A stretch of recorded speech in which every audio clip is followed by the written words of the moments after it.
Welcome to the Activated Story Theater's 110th podcast. This episode, we bring you the story of Lin Po Po, a story from China.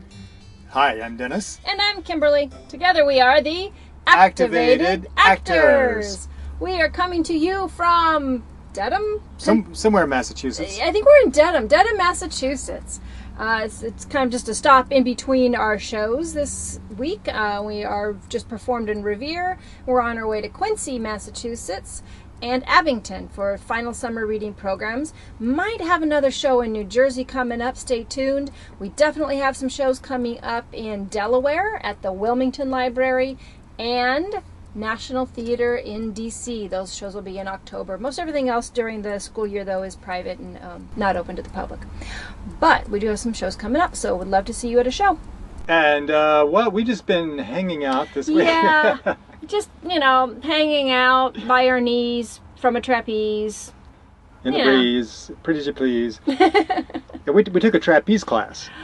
Yes, we did. It was a 2-hour class at, of all places, a furniture store. Jordan's Furniture has I believe they have 4 outlets now, and they're going to have another one coming up soon. They have 3 if I remember right, 3 in Massachusetts. And they're opening one in Rhode Island in Warwick. Right, and there's one in New Hampshire. Right. You walk into the store, at least everyone's unique, but this one that we went to is up in Reading, Massachusetts. Or Reading. However you pronounce it. Well, I know in Pennsylvania it's pronounced Reading, but it is spelled Reading, Massachusetts. And you walk in and there's a water fountain show with lights and, the water that's going, jumping, and it's huge. There's a movie theater with IMAX. IMAX movie theater. There's a Nathan's hot dog ice cream stand. Anyway, it's really, really cool. And the best of all is there's a trapeze school right there in the entryway. Yeah, the trapeze school is only at this one store, but all Jordan's stores have something to make them really unusual. They said that one is like a Mardi Gras theme, and so they have different ones. We haven't been to them all, but we did go to that one. And the trapeze class that is set up there is run by Trapeze School New York, and that's where they started in New York. They have a branch in New York, Los Angeles, Boston, and Washington, D.C. So you don't have to come to Boston to do one of these classes. They are phenomenal. You get up there, they've got you jumping right off, hanging by your knees, and you get to, I went on and did a heel hang as well. They are wonderful coaches. There's 3 coaches that will guide you. They help you on the platform. You're roped in so you're not going to fall. You have total safety. There's a safety net, of course, to fall into. So you can't fall, but you'll fall into a net. But you're on ropes. You're on a harness. 3 coaches are guiding you all along. They're telling you what to do, giving you tips, giving you pointers. By the end of the class, you are flying off of your trapeze into a catcher, having a catcher catch you. Yeah, and in the meantime, you get to do a bunch of flips in the air, backflips. Yes. So, oodles of fun. Using muscles that you didn't know you had. Yeah, my muscles, I have sore muscles that I didn't know I had. I do. I think one is that you have to reach out and grab the trapeze bar, and it really uses your upper inner core muscles that you didn't know were there. Your pecs. Yeah, so. Yeah, I didn't settle for just a normal 2-handed catch. I did a fancy 1-handed catch. And you can see a video of our spectacular catches, or just, to see how it was learning the first time, what we were doing by the end of an hour and a half.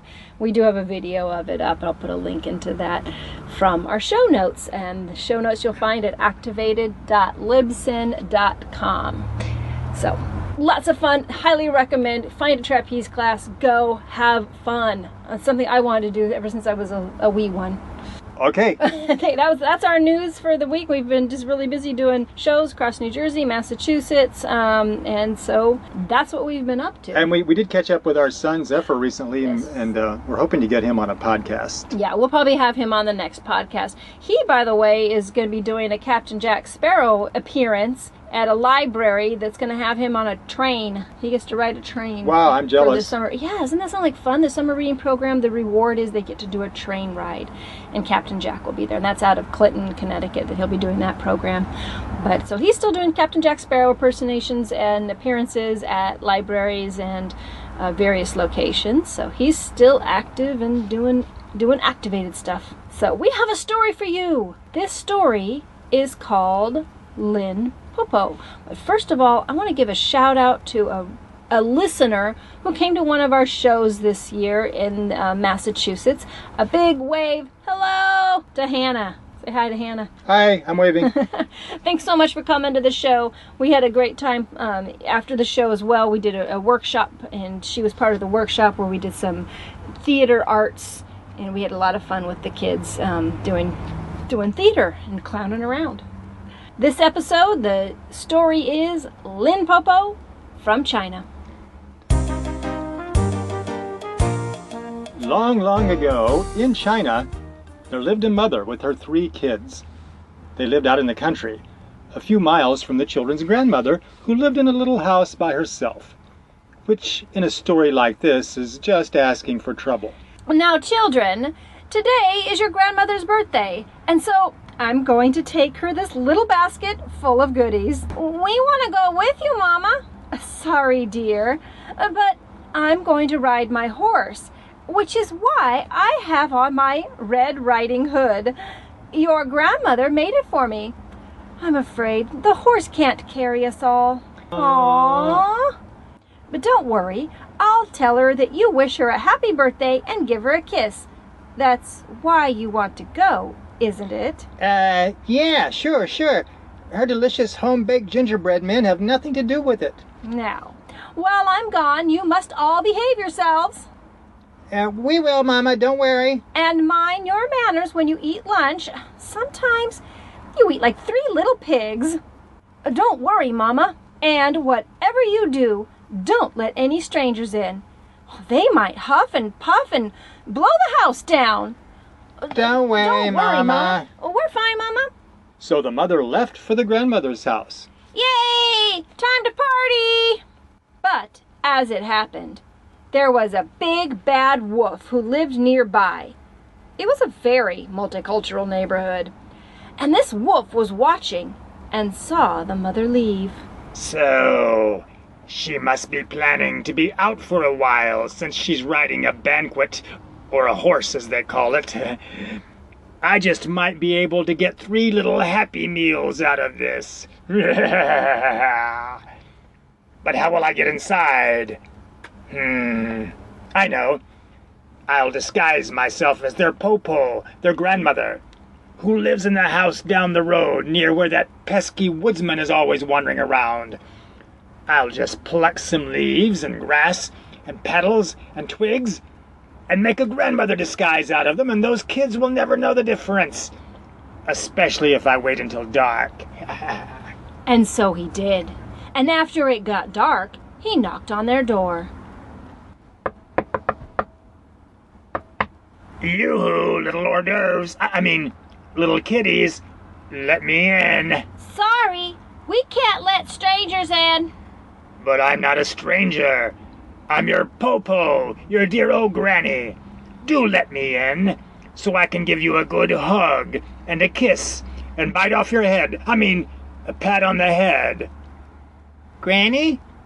But Mama went to see you. She did? Oh, rat. I mean, she must have taken a different road. I didn't see her. But there's only one road. There is? Rats. I mean, I didn't take the road. I hacked my way through the brush. It's part of my new senior fitness program. But Popo, why is your voice so deep? I have a cold, dear. It must have been that polar bear swim I did last week. Now come on, be a dear, even if you don't taste like one. I mean, please let me in. It's chilly out here. Achoo! Wow, that's a really wicked sneeze you have there, Granny. We better let her in. She must be hungry. So they let the wolf in, and as soon as he stepped inside, he blew out the candle. Wow, that was really a strong breeze that blew in with me. Sorry about that. But there's still moonlight coming through the window. Why is your skirt made of grass? It's, a souvenir from Tahiti, dear. But Granny, why do you have all that fur on your feet? These are my fashionable new boots. Do you like them? I got the idea from Cinderella. But Granny, your teeth certainly are shiny. They look bigger than usual. I just, have a bit of a toothache, dear, so my teeth are swollen. Why are all of you carrying those baseball bats? We just weren't sure if it was really you at the door, Grandma. Oh, well, why don't you put them in the closet before you come and give your granny a great big hug? Un momento. Hey guys, let's have a brief family conference in the kitchen. We'll be right back, Granny. Then, in the kitchen. That's not our Granny, guys. Why do you say that? Didn't you notice all that fur? Our Granny is not covered with fur. And that big snout? She doesn't have a big snout. And those paws. She has hands, not paws. You're right. It must be a kangaroo in disguise. Whoever it is, we better get out of here. Let's sneak out the window and climb up a tree. Good idea. I don't think kangaroos can climb up trees. So, the three children climbed a tree and waited for the kangaroo, that is, the wolf, to give up and leave. The wolf, meanwhile, was growing very impatient. That's an awfully long powwow those brats are having in there. Yoo-hoo! Kitties! Your granny is getting lonely in here by herself. I better have a little peek. Why, they're not even in here, those sneaks. But the window is open. They must have gone out that way, so I'll go too. Hey, there. Jumping out a window is a snap for a wolf, even in this ridiculous garb. Now where can they be? Ow! Something just fell on my head. A clump of ginkgo nuts. I must have just discovered gravity, but I think I also discovered a hiding place. Ha! There they are. I told you to be still. You're the one who was moving around, not me. No matter. Kangaroos can't climb trees, so we're safe. I can't climb a tree, but I have nowhere else to go and plenty of time to get there. I'll just wait right here until you get tired and come down, or until your mother comes home and I can make a meal out of her. Yikes! We didn't think about that. We better do something. What can we do? I have an idea. Oh, Mr. Kangaroo! Stop calling me that. I'm a wolf and proud of it. Oh, Mr. Wolf, aren't you hungry already? I certainly am. I'm really looking forward to the feast I'm going to have tonight. Well, why don't you have some of those ginkgo nuts as an appetizer? Why, these are quite tasty.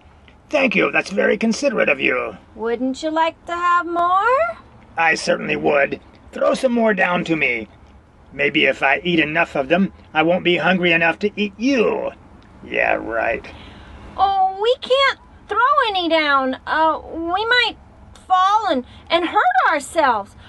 But if you'll climb up, you can have all you want. Wolves can't climb trees. What do you think I am, a bear or something? Well, if you go get a basket and a rope, we'll pull you up so you can reach them yourself. Are you crazy? Trust me. So, the wolf nosed through the house until he found a basket and a rope, and then he came back to the tree where the children were hiding. Okay, I'm back. How does this contraption work? Just throw the rope up to us and we'll do the rest. Alley-oop. How is this gonna work? Just like a trapeze. Wait, I'll show you. Now, get in the basket. Okay, I'm in. Ready? Huh. Here we go. Whee, this is fun. I didn't know I'd get a trapeze ride out of this too. Almost there. Okay, guys.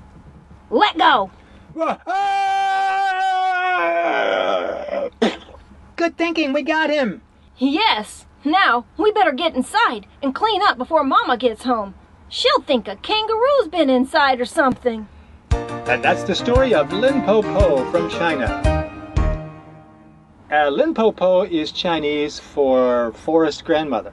Forest grandmother. Yes. And Kind of like a Baba Yaga from Russia? well, it's kind of like several stories. It's often called the Chinese Red Riding Hood. But I mean, the grandmother, the Lin Po Po, is that more like a Baba Yaga? No, but because Baba Yaga is more of an evil person. She's kind of grandmotherly. Yeah, she is, both. but Lin Po Po's never evilly. no, not that I know of. Only the wolf disguised as Lin Po Po is evil. Yes. Ah. And this is also, it has some similarities to the Three Little Pigs, Of course. which was why we put in the line about the three kids eating like three little pigs. Yeah. And the wolf is invading their home like he did in Three Little Pigs. Mm-hmm. And they kill him by having him fall, in this case from a tree instead of a chimney, but it's similar. Ah, it is. Yeah. Very similar. Now, well, we will be touring Massachusetts September and the other states around it, Pennsylvania, New York, New Jersey.